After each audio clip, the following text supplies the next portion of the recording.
Hi friends, ചടങ്ങ് എൻ്റെ വീട്ടിനടുത്തുള്ള ക്ഷേത്രത്തിലെ ഉത്സവമാണ് കേട്ടോ. എല്ലാ വർഷവും ഞങ്ങളിവിടെ വരാറുണ്ട്. കഴിഞ്ഞ വർഷം നമ്മൾ തേരൂരിൻ്റെ ചോറൂണ് ഇവിടെ നടത്തിയിട്ടുണ്ടായിരുന്നു ഉത്സവ സമയത്ത്.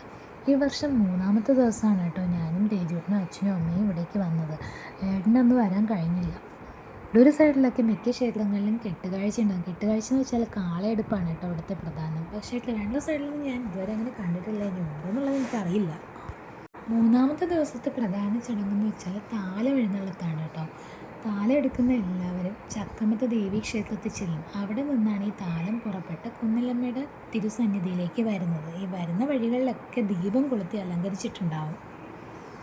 പിന്നെ താലം വന്ന് കയറിയ ഉടനെ തന്നെ പ്രധാന പൂജകളൊക്കെ തുടങ്ങും. നാലാം ദിവസം രാവിലെ ഞാനും തേജൂട്ടനും കൂടി ക്ഷേത്രത്തിലേക്ക് പോയി പൂജയൊക്കെ കണ്ട് തൊഴുത് അവിടെ നിന്ന് തന്നെ അന്ന് അന്നദാനവും കഴിച്ചു.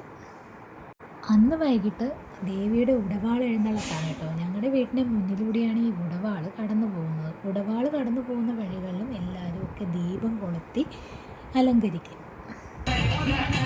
ഉടവാൾ ക്ഷേത്രത്തിൽ വന്ന് കയറിയ ഉടനെ തന്നെ മറ്റു പൂജകളൊക്കെ പൂജയൊക്കെ കഴിഞ്ഞ ശേഷം അന്നത്തെ പ്രോഗ്രാം ആരംഭിച്ചു. പ്രോഗ്രാം കാണുന്നതിന് തീരുമാനം നമുക്ക് നിൽക്കാൻ പറ്റിയില്ല. 5-ാം ദിവസത്തെ വിശേഷങ്ങളുമായി മറ്റൊരു വീഡിയോയിൽ കാണാം. അപ്പോൾ ഈ വീഡിയോ ഇഷ്ടമായ ലൈക്ക്, ഷെയർ ആൻഡ് സബ്സ്ക്രൈബ്.